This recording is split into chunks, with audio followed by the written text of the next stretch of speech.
just trying to, it's very difficult for me to recall all this because I'm dealing with post-traumatic stress over all this, trying not to let my brain shut down as it likes to do. And Joe, but here's the thing. Cases like mine, especially cases like mine, which makes my case unique, is you can see in detail how injustice is imposed. Hello, it's April 2022, and before I get into this video, I'd like to make an announcement of an upcoming video, hopefully in the near future, and it ties in with my Journey Finding Home series, my update.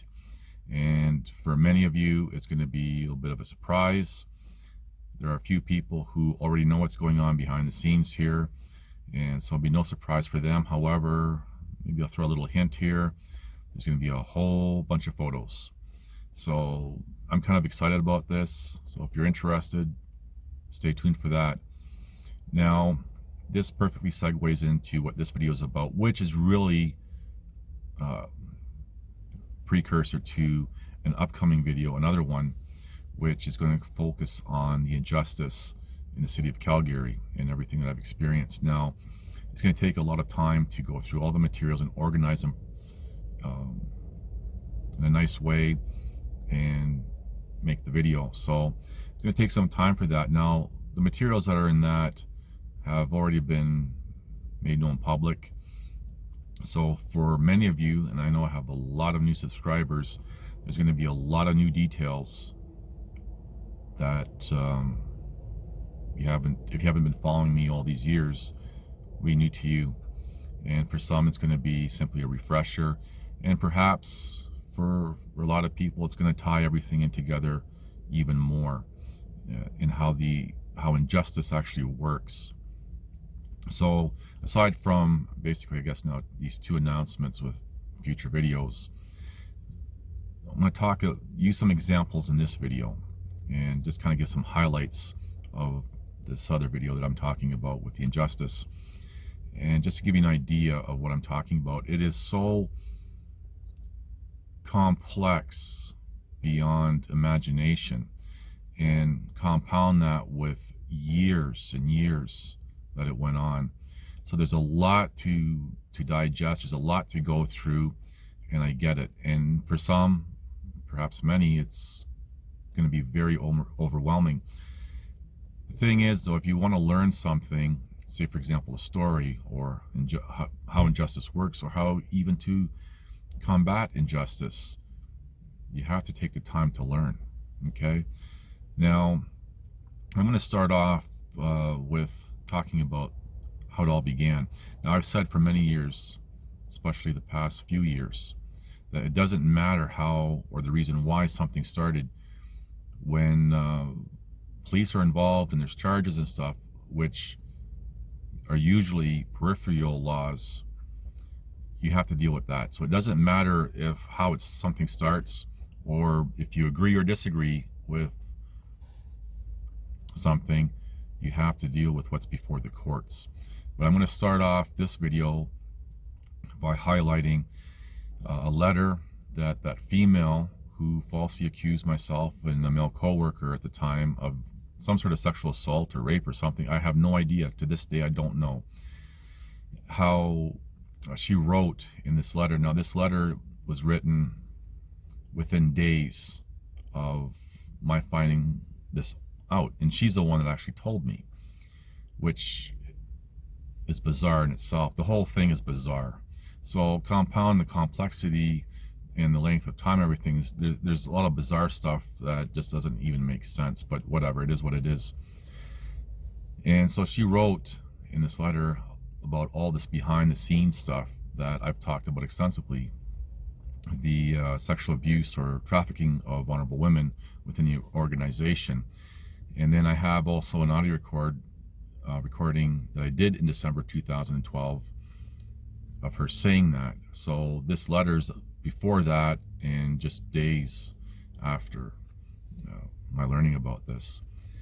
Now, who was behind it all? Who could have possibly been using her to try to set me up, to silence me or whatever? I have no idea. I mean, I have my strong suspicions, and I know I've shared it in a few videos, and I don't should I say this? I don't like to share a theory, although there's a lot of evidence that I do have that does point in the direction, but this video is not about that. So we have that letter. Now, I went through, before I took over the trial proper of the criminal matter for allegedly assaulting a police officer and obstruction, I had 2 lawyers, and I had terminated them both. Now, the second lawyer, I paid a lot of money to for each appearance, as well as there was other things that I had to pay for. Plus, I paid under the table, which you're not supposed to do. I knew it, but I did that because I knew what I was up against. And then, I'm just trying to remember, it was during that time with that second lawyer where the former senior counsel of the city of Calgary had threatened my second lawyer, and then there's a lot of videos about that as well.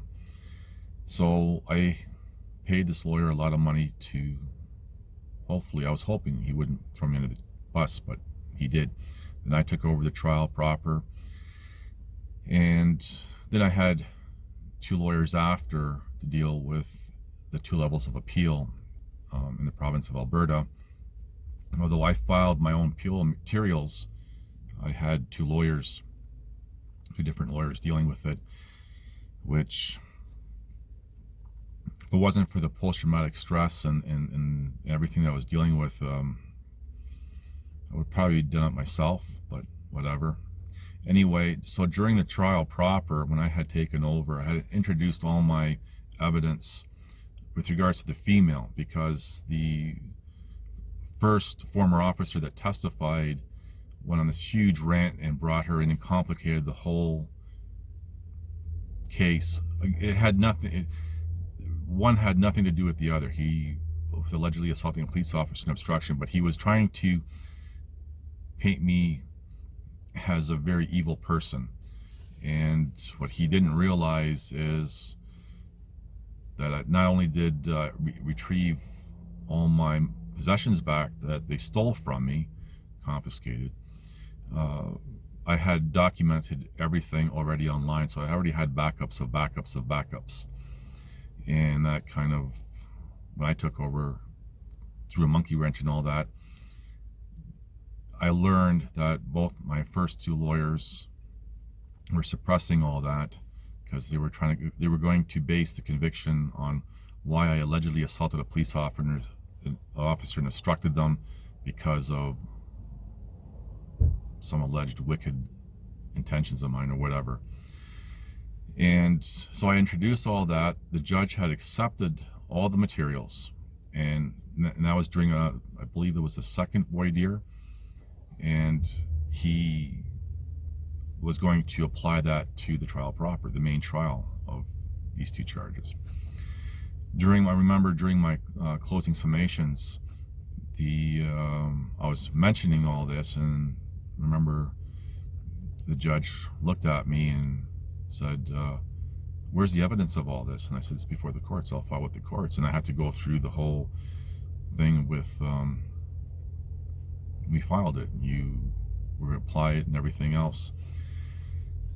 You can't make this up. So during the time when soon after I took over the trial proper for the criminal matters, I was writing everyone saying that there's some, well, with regards, for example, the former senior counsel of the city of Calgary interfering with the criminal proceedings and everything else. And actually the trial judge was one person who I reached out to saying that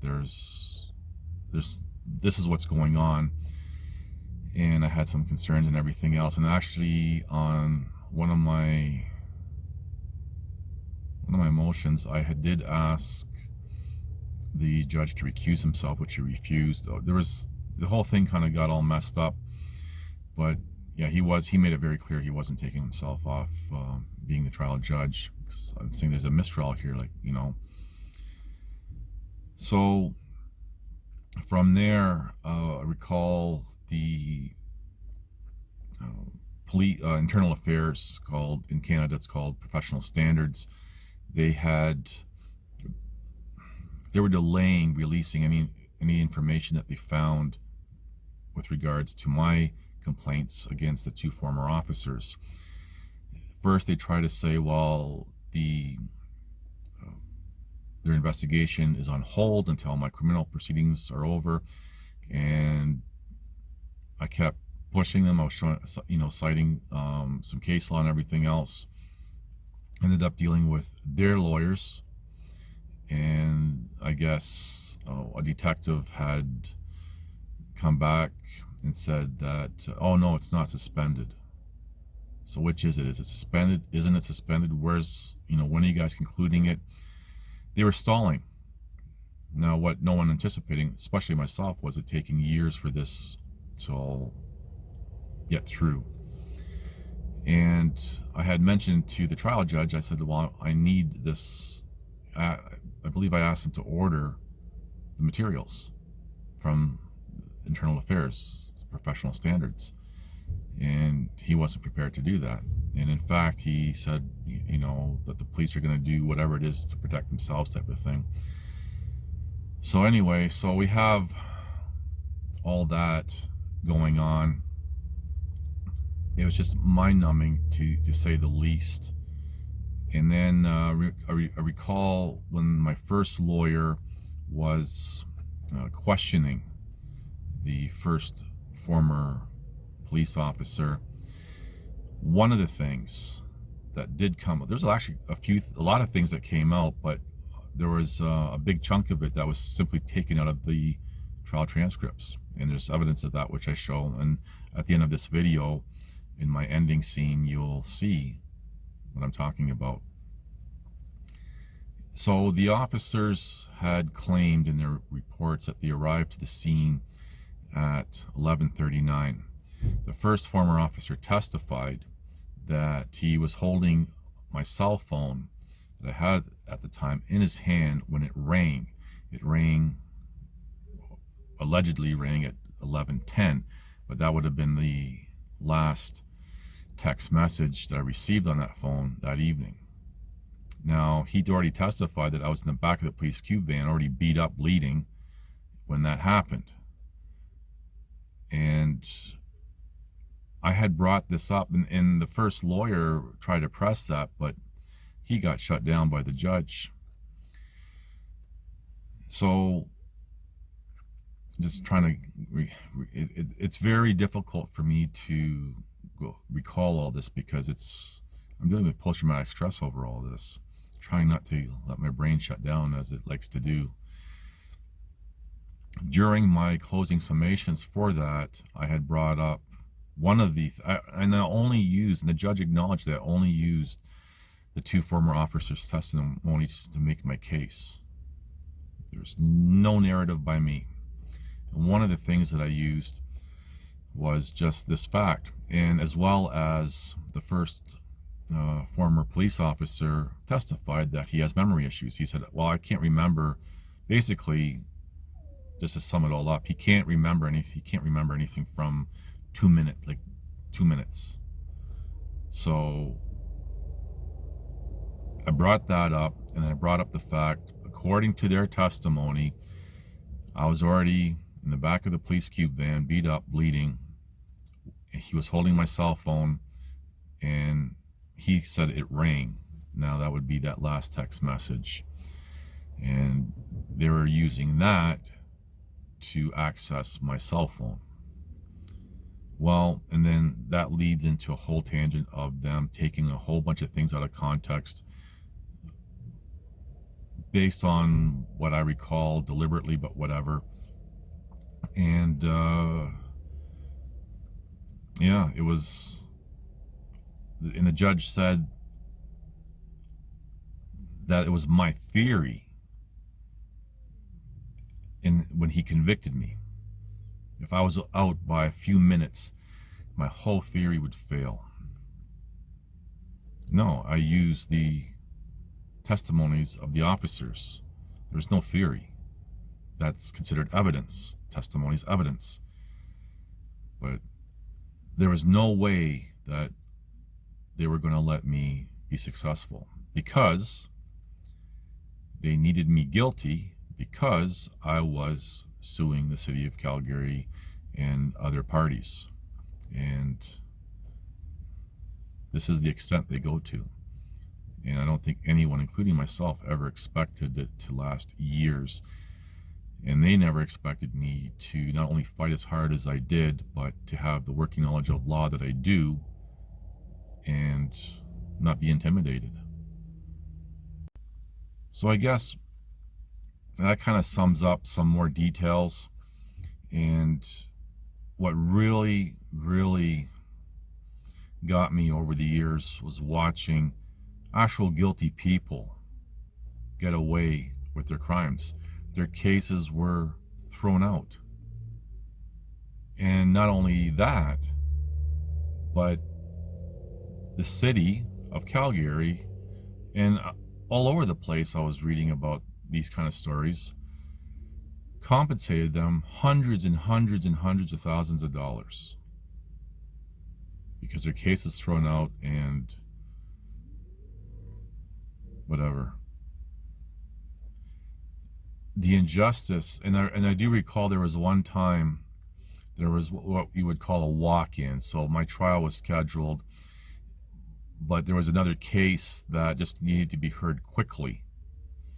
And so, you know, I'm not going to get into how that works, but anyway, so the judge had allowed these two lawyers to come in and basically have this case withdrawn, thrown out, dismissed, because what happened, and I remember sitting there, and it was a violent gang related thing. I don't know if somebody got killed. I think somebody was shot, but the defendant didn't show up to court. And I guess, I forget who was, probably the defense, saying, you know, they weren't here, you know, you should dismiss the case. Anyway, long story short, the judge said, yeah, the case dismissed. The same trial judge that spent years trying to convict me. This guy was guilty because he didn't show up to court. His case got thrown out.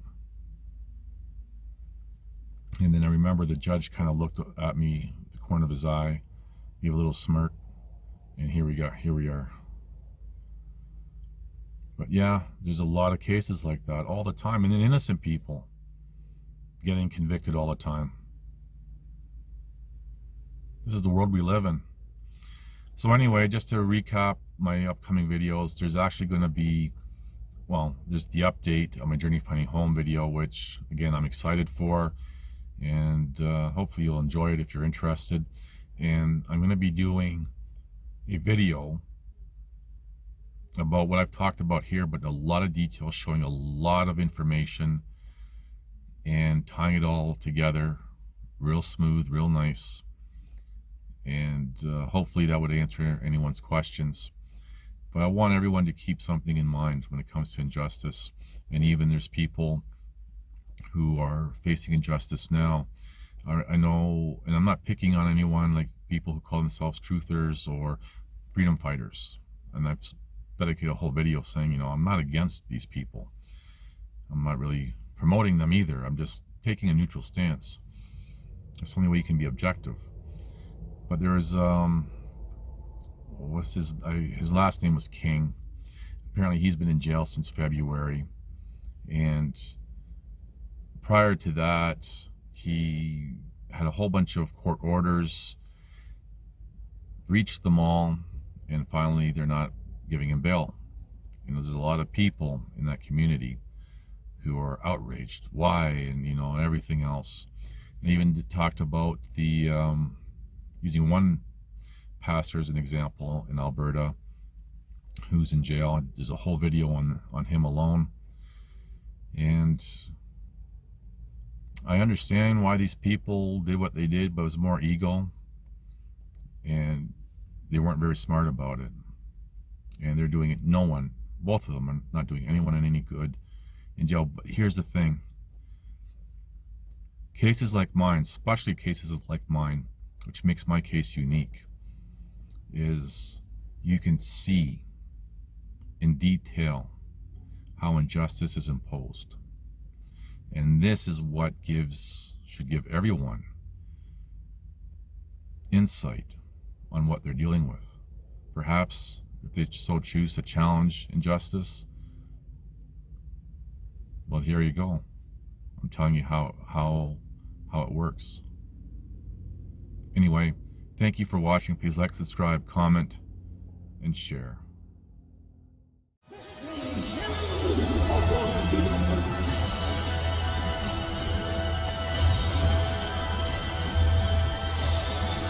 Listen to this and write it down if you can't remember it. You're never going to outgrow warfare. You simply must learn to fight. I hear people say, when is it going to get easier? When you die.